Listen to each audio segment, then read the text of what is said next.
Welcome all to today's reading from Śrīla Bhāgavatāmrta. We'll continue today from the introduction where we left last time.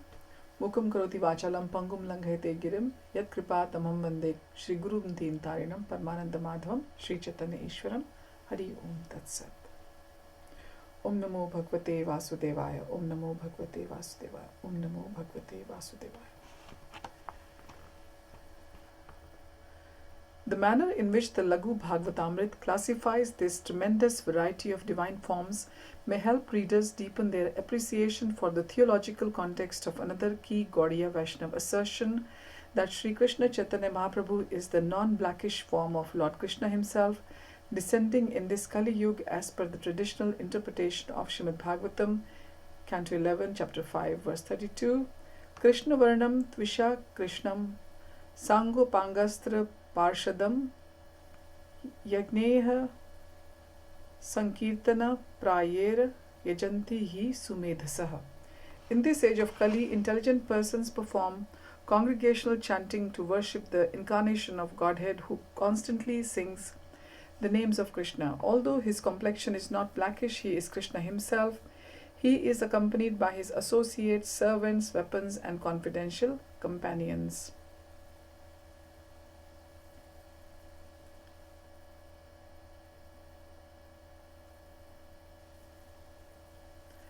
This above verse, it's written in the footnotes here that this is also the second verse of the Laghu Bhāgavatāmrta and also the opening verse of Śrīla Jiva Goswami's Tattva Sandarbha. Chapter 5 is nearly triple the length of all the other chapters combined in it. Śrīla Rupa Goswami explains his essential assertion based on Srimad Bhagavatam 1.3.28 that Lord Krishna is the Supreme Personality of Godhead. He says that Krishna is the Amshi emanator and that all other forms of Godhead are his Amshas or the emanations. He refutes the views of various thinkers who dispute the identity of Krishna as the Supreme Personality of Godhead, overturning scriptural misinterpretations that obscure or adulterate the conclusion of Bhagavatam 1.3.28.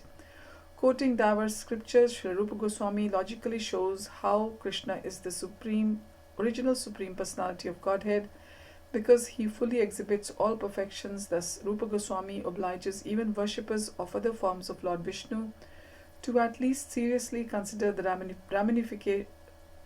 ramifications of this assertion or ignore the scriptural authority he cites. Likewise, his line of argument refutes that might otherwise appear to be credible assertions within the misinterpretations given by the learned impersonalists. Citing the Vishnu Puran, Śrīla Rupa Goswami shows how the uniquely attractive love displayed only by Lord Krishna distinguishes him as the Supreme Personality of Godhead, especially in the momentous epiphany by which he delivered the demon Shishupal. There in 1.5.40 to 84 he explains how Lord Krishna's liberating the demons he kills proves that he is the original personality of Godhead. Jai and Vijay weren't liberated when in the forms of Hiranyakashipu and Hiranyaksha they were killed by Nrsimha and Varas respectively, nor when they were killed by Ram in their forms as Ravan and Kumbhakaran, but only when they were finally killed by Krishna in the forms as Shishupal and Dantavakra. It is also noteworthy that for Shishupal this was effected largely by his chanting of Krishna's holy names.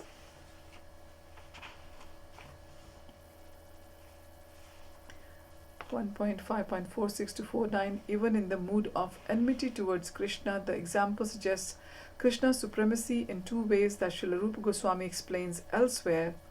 First, Lord Krishna alone allows his devotees to serve him in all 12 rasas, that's the devotional feelings, thereby meriting the designation Akhil Rasamrit Murti, the reservoir of all devotional mellows.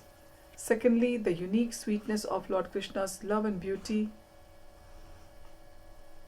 inspires such intense attraction for him that pure devotees curse the Creator for making eyelids that blink, thus momentarily obscuring sight of him.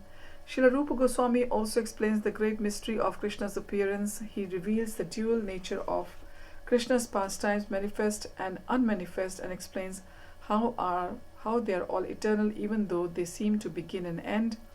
Inconceivable to mundane minds, all these pastimes are conducted by his pastime potency, who impels Krishna's devotees to act according to his will. Some of these devotees have mundane expansions that merge with themselves when they incarnate as earthly relatives during the Lord's manifest pastimes. Of course, Krishna, who reciprocates with the desires of his devotees, and this reciprocation is the definitive principles in all and subsequent relationships, are impelled by needs, events, causes,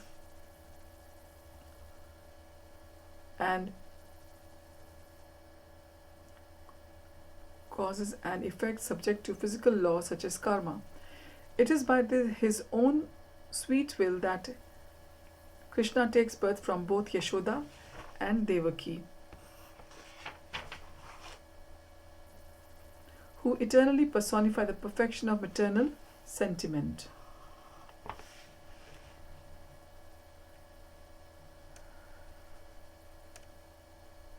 Mainly to protect the intrinsic confidentiality of such intimate relationships, great authorities only hint at these events in various scriptures. Krishna similarly departs from and returns to Vraja, which itself can expand or contract to accommodate any pastimes Lord Krishna desires. Time and space are rendered elastic by the Lord's inconceivable potency. The geography of Vraja, being non-different from the Lord, is limitlessly malleable, such as Krishna is inconceivably able to perform any function using any of his transcendental senses. All these wonders are invisible to those lacking pure devotion. Their revelation depends entirely on Krishna's unfettered desire. Śrīla Rupa Gosvāmi writes in 1.5.515, thus nothing is impossible for the Supreme Lord, his dear devotees, his abode, and his course of time. They all possess inconceivable power. All such manifestations are inconceivably, simultaneously one and different indeed. The Lord's inconceivable potency, Achintya Shakti, is central to Gaudiya Vaishnava philosophy. Śrīla Rupa Gosvāmi describes its inherent contradictions at length in this chapter. At the end of the first section, we read how Lord Krishna possesses four unique excellences: his influence, his sportive pastimes, his flute, and his personal form, which distinguish him from all other forms of Godhead. This is in 1.5.5 to 6 to 540. Bhaktāmrta, the second section of Laghu Bhāgavatāmrta, consists of only one chapter. In it, Śrīla Rupa Gosvāmi elaborates on an essential principle of bhakti, namely that in order to worship the Supreme Personality of Godhead properly, one must also worship his bona fide devotees. Citing a verse from the Padma Puran, Śrīla Rupa Gosvāmi declares this point in text 2.1.5. One who worships Govinda without worshipping his devotees cannot be a devotee. The scriptures call such a person a mere pretender. Commenting on text 2.1.8, Gopi Pranadhana Prabhu explains, the personality of Godhead's various forms as Swayam Rupa, Vilas, Vyuha, and so on can be graded according to how fully they exhibit perfect qualities. Similarly, the devotees of Godhead can be graded according to the quality of their devotion. Śrīla Rupa Gosvāmi then gives a list of several well-known and exemplary devotees: Lord Shiva, Lord Prahlad, the Pandavas, Uddhav, and ultimately the cowherd women of Vraja. The list parallels that given by Śrīla Sanatana Goswami in his Brihad Bhāgavatāmrta. Here again, the spiritual milkmaids of Vraja, that's the gopis, are established as the very best of all devotees, and readers are encouraged to worship them wholeheartedly. Ultimately, the very best of these gopis is Srimati Radharani. Lord Krishna's most beloved consort, in the final verse 2.1.46, quoted by Rupa Goswami from the Adi Puran, Lord Krishna said, O Parth, among all the planetary system, this earth is especially fortunate, for on earth is the town of Vrindavan, and there the gopis are especially glorious because among them is my Srimati Radharani. The publisher wishes to express its thanks to Gopal Bhattadas, who has been a constant source of every kind of support for so many years. We thank him particularly for providing funds for the production of this edition. Also indispensable has been the expert advice and production assistance of Keshori Devi Dasi, Jagdish Das and Dravid Das edited the English, Nityanand Das edited the Sanskrit, and along with Mukund Datta Das compiled parts of the front and back matter. Dr. Edwin Bryant kindly wrote the foreword. Paramananda Puri Das compiled the appendix showing various variant readings. Prahlad Bhakt Das, who helped with the appendicises, also proofread along with Vishaka Priya Devidasi and Vineet. Artwork was done by Sachinandan Das, and Radha Priya Devidasi designed the cover. Production manager Maharshi Das also the project and did the layout. Brahma Muhurat Das, Govind Das and Hare Krishna Das, staff of the North European BBT, kindly offered much expert advice. This edition is among the last literary works of the late Gopi Pranadhana Das Adhikari, Śrīla Rupa Prabhupada's faithful disciple who dedicated his life to the BBT. His efforts served the fervent desire of Śrīla Prabhupada to enlighten sincere souls with the solid authoritative understanding of the Supreme Personality of Godhead, Lord Shri Krishna, and the nature of the pure devotees eternally associated with him. His work thus speaks with transparent authority. The translation includes Gopi Pranadhana Das's English commentary, largely based on the 18th century Sarang Rangada, delight for the true connoisseurs. Commentary of Srila Baldev Vidyabhushan, with only few exceptions. Both the translation and commentary for this edition were done by Gopi Pranadhan Das before he passed away in 2011. In those areas where his draft was either unclear or partial and not consistent with the Sarang Rangada, the production staff completed them so as to represent that commentary. Present and future generations of Vaishnavas owe a significant debt to the late Gopi Pranadhana Das Adhikari, who produced this Laghu Bhāgavatāmrta, truly a learned labour of love. It is unfortunate that Gopi Pranadhan Das could not write its preface or introduction before he left this world. We hope and pray that this Laghu Bhāgavatāmrta may inspire and enlighten readers aspiring to enter the realm of pure devotional service to the Supreme Personality of Godhead, Lord Shri Krishna. So now we will start the reading from Śrī Laghu Bhāgavatāmrta. It's part 1 first, and it's called Shri Krishnamrita, the immortal nectar of Krishna. Chapter 1, Swayam Rupa, Tada Ekatma and Avesha. Om Namah Shri Krishnaya. Obeisances to Shri Krishna. Text 1. Namastasmai Bhagavate Krishnaya Kuntha Medhase Yodhatte Sarvabhutanam Abhavaya Yoshita Kala.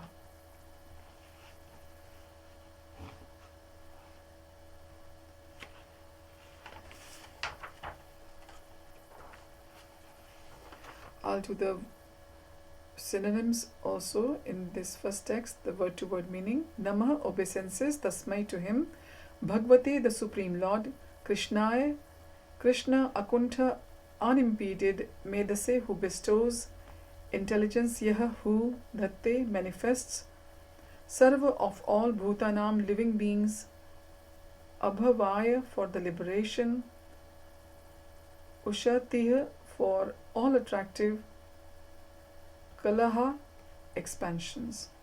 I offer my obeisances to the bestower of unimpeded intelligence, the Supreme Lord Krishna, who manifests his all-attractive personal expansion so that all living beings can achieve liberation.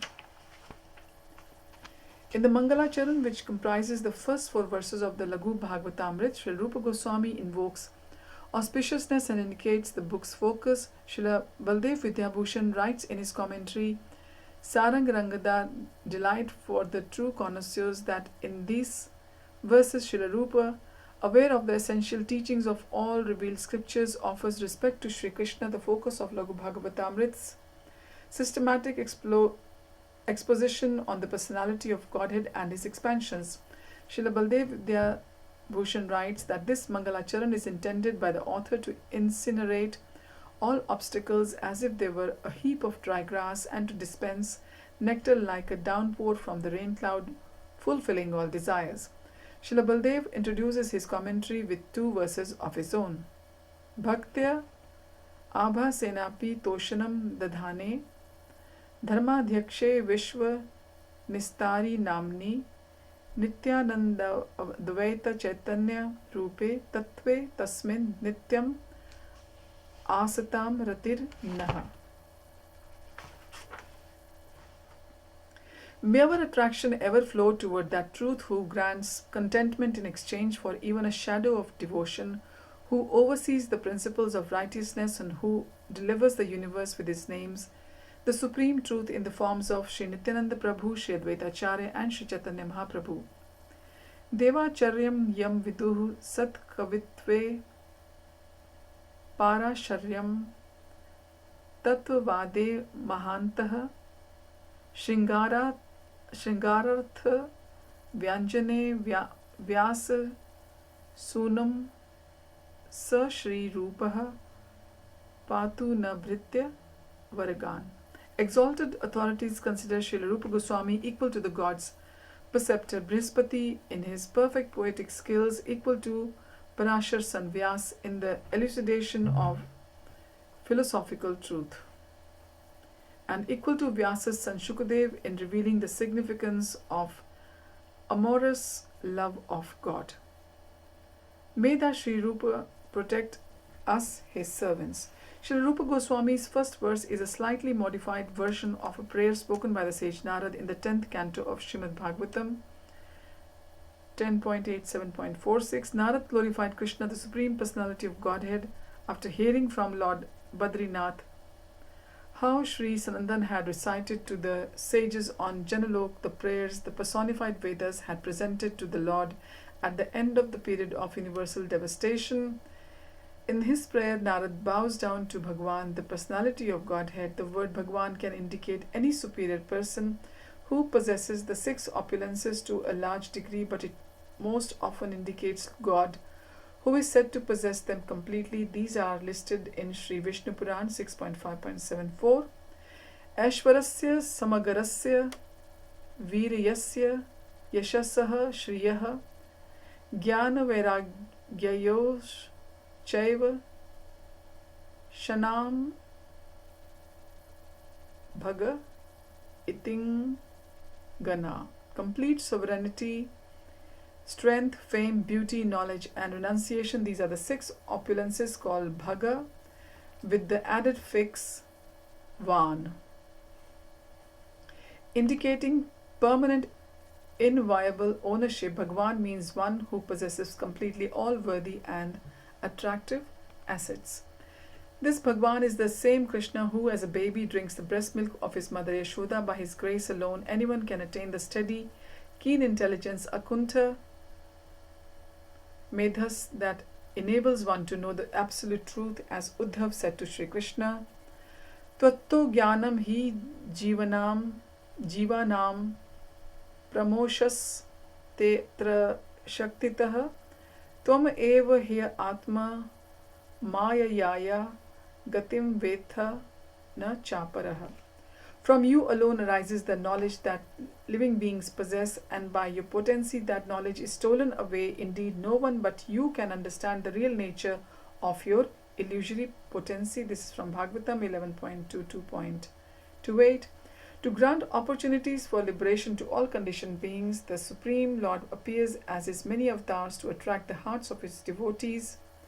As Śrīla Rupa Goswami will explain after his Mangalacaran verses, Krishna expands in various degrees of completeness as his Swamshas, Kalas and Vibhutis. The word Kala used by Narad in his prayer mentioned above refers to all the personal forms of Godhead taken together, although the personality of Godhead appears to be divided into these many forms. He remains always one integral whole. Srila Baldev Vidyabhushan refers to this multiplicity of the Lord's forms and the term Vishesha, which he borrowed from the Madhva school of Vaishnavism and which in turn borrowed from followers of Gautam, the author of the Nyaya Sutras. Srila Baldev will explain this term later in his commentary. So text 2 now. Krishna Varanam Tvisha Krishnam Sango Pangastra Parshadam Yagyahi Sankirtana Prayer Yajanti Hi Sumedasa. Krishna Varanam, repeating the syllables, Krishna, or who is the very form of Krishna, Tvisha with luster, Akarshanam, not black golden, Sa Anga, along with associates, Up Anga, servitors, Astra, weapons, Parshadam, confidential companions, Yagneh, by sacrifice, Sankirtan, Prayeh, consisting chiefly of congregational chanting, Yajanti, worship, he, certainly, Sumedasa, intelligent persons. In the age of Kali, intelligent persons perform congregational chanting to worship the expansion of Godhead, who constantly sings the names of Krishna. Although his complexion is not blackish, he is Krishna himself. He is accompanied by his associates, servants, weapons, and confidential companions. The second Mangalacaran verse glorifies Sri Chaitanya Mahaprabhu, the direct appearance of Lord Krishna in our age. Karbhajan Yogi originally spoke this verse in response to a question posed by King Nimi in Bhagavatam 11.5.32. Karbhajan had described the special avatars of Supreme Lord who established religious principles in the previous ages, Satya, Treta, and Dwapar, and now he spoke this verse to describe the Lord's appearance in Kali Yuga. Intelligent people worship the Supreme Lord even in the Kali Yuga or age. How? By performing sacrifices, yagyas, and other forms of worship based primarily on Sankirtan, the congregational chanting of God's holy name, which form the Lord is worshipped in this way. Krishna Varanam, the very form of Krishna. One definition of the word Varna found in Medini Kosha dictionary is visible form. Lord Chaitanya Mahaprabhu, however, has, as indicated here by the word Tvisha, Akarshanam, has a complexion opposite to Krishna's. At this name-giving ceremony of Lord Krishna, Gargamuni explains that Krishna appears with different complexions in each of the three other ages. Asan Varanas Trayo hi asya Grihanato no yugam tanu Shuklo Raktas Tatha Pita Idanim Krishnatam Gataha. Your son Krishna appears as an incarnation in every millennium. In the past, he assumed three different colors, white, red, and yellow, and now he has appeared in a blackish color. Bhagavatam 10.8.13. It is known from the Bhagavatam that other Puranas and the Supreme Lord's Yugavatar in the Satya age is usually white complexioned. His incarnation in the Treta age is red complexion, and as Gargat here tells Krishna's father, in Dwapar age he will appear with a blackish hue. By simple application of the logic of the remainder, the normal complexion of the Yugavatar in the Kali age must be yellow. In fact, Chaitanya Mahaprabhu's complexion is golden, like brilliant lightning. Each and every incarnation of the Supreme Lord Vishnu reveals in some way his extraordinary limbs, angas and upangas, weapons, that is astras, and associates, parshads. Lord Chaitanya is no exception. But because of the exceptional character of his avatar, his affectionate dealings with many devotees, and his abstention from violence, his limbs and weapons are radically different from those of other Vishnu incarnations. Lord Mahaprabhu's angas, his right and left arms, are the two Prabhus, Nityananda and Advaita. His other limbs, upangas, are his numerous devotees led by Srivas Pandit. His weapons are the holy names of the Lord, which cut to the root and opposing forces of ignorance. And his intimate associates are loving servants like Gadadhar and Govinda. Accompanied by all these, Sri Chaitanya Mahaprabhu is the most powerful appearance of the Supreme Lord. Garga describes the avatar for Kali Yuga as Pita, which indicates yellow rather than golden complexioned, but that referred to the Yugavatar of an earlier Kali age. The appearance of Chaitanya Mahaprabhu occurs during the Kali age of the 28th Mahayuga of the reign of Vaivasvat Manu in the day of Brahma, called the Shveta Varaha Kalpa.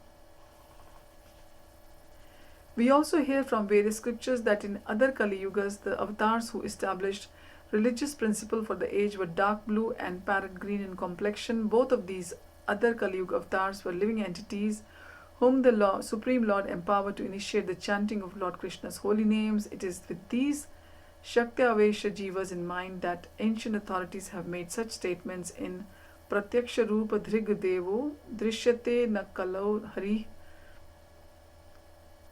The Supreme Lord Hari does not allow himself to be seen in Kali Yuga, Vishnu Dharma Puran 104. This being the case, the intelligent worshippers of Sri Chaitanya Mahaprabhu understand the confidential significance of Prahlad Maharaj's declaration to Lord Nrsimha that you appear as a disguised incarnation in Kali Yuga, Bhagavatam 7.9.38, and of Karabhajana's above description of the Kali Yuga avatar. Prahlad's exact words were Channaha Kalau Yad Abhavaha. Here Channa, that is covered, indicates that Lord Chaitanya is Krishna himself, covered by the complexion of his beloved Srimati Radharani. Krishna states in the Brihan Naradiya Purana, Aham eva kalau vipra nityam prachanna vigraha bhagvat bhakta rupena lokan rakshami sarvatha. O Brahman, in the age of Kali I always disguise myself as a devotee of the Supreme Lord, and in that way I do everything needed to protect the worlds.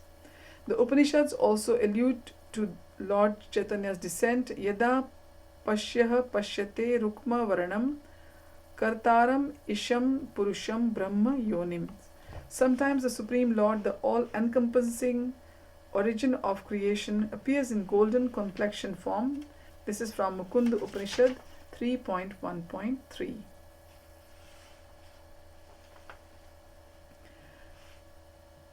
Mahan Prabhur Vai Purushah Satya Vesha Pravartakah. The personality of Godhead is the Supreme Master, Mahaprabhu. He is the original teacher of the principles of goodness. This is from Shweta Avatar Upanishad 3.12. According to Sri Skanda Puran and Hari Vamsha, the incarnation for Dwapar Yuga is also sometimes yellow, and since the personality of Godhead has countless varieties of incarnations, that fact is reconcilable as an occasional variation. Text 3. Mukharavinda Nisyanda Maranda Bharat Tundila Mamanandam Mukundasya Sandugdham Venu Kakali. Mukharavinda from his lotus mouth, Nisyand flowing, Maranda of nectar, Bhara with the abundance, Tundila rich, Mama my, Anandam ecstasy, Mukundasya of Mukunda, Sandugdam may they evoke, Venu of the flute, Kakali the gentle tones. May the gentle tones of Mukunda's flute, filled with the rich nectar flowing from his lotus mouth, evoke my complete ecstasy. Shri Rupa Goswami reveals his exclusive devotion to the son of Nanda Maharaj in his third Mangalacaran verse. The devotion to Krishna that Rupa Goswami and his followers teach is not blind surrender of will to an unknown supreme, but ecstatic attraction to the most lovable person.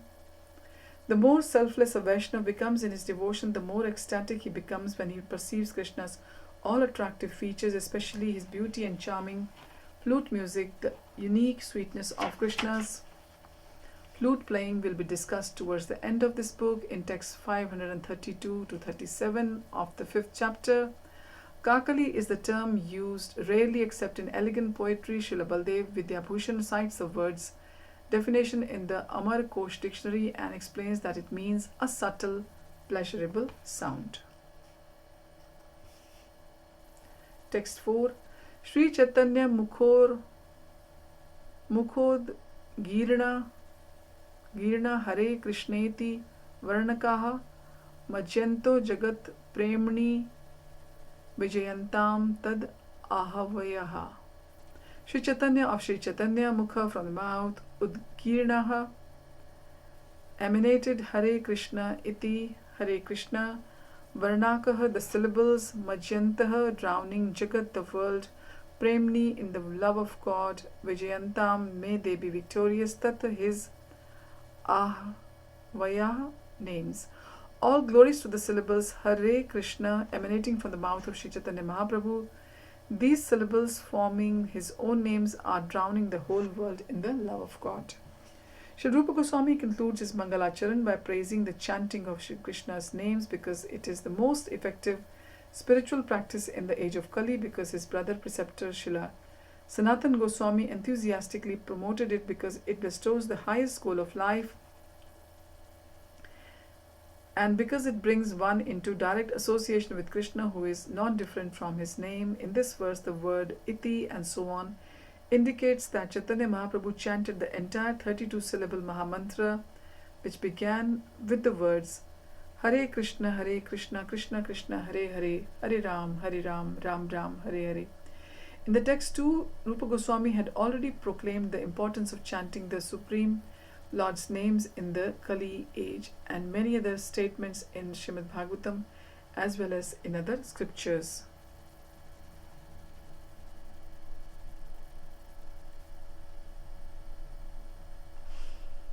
Confirms this. Harer Nam Eva Kevalam Kalau Naste Eva Naste Eva Gatir Anyatha.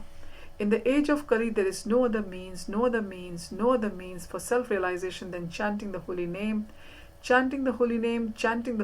of Lord Hari. This is from Brihan Naradiya Puran. Madhuram etan mangalanam sakal nigama valli satphalam chit swarupam sakrid api parigitam shraddhaya helaya va brigu varanara matram tarayet Krishna nama. O best of the Bhrigu dynasty, the holy name of Krishna is the sweetest of the sweet and most auspicious of the auspicious. It is a transcendental fruit of all the Vedas and is purely spiritual. Whoever chants it but once, whether with faith or with contempt, is liberated. This is from Skanda Puran, Prabhasha Khanda. So we have read today the 4 Mangalacaran verses from the part 1, which is Sri Krishnamrita, the immortal nectar of Krishna. We'll continue our reading from text 5 next time. Thank you for joining. Hariom Tat Sat. Hare Krishna.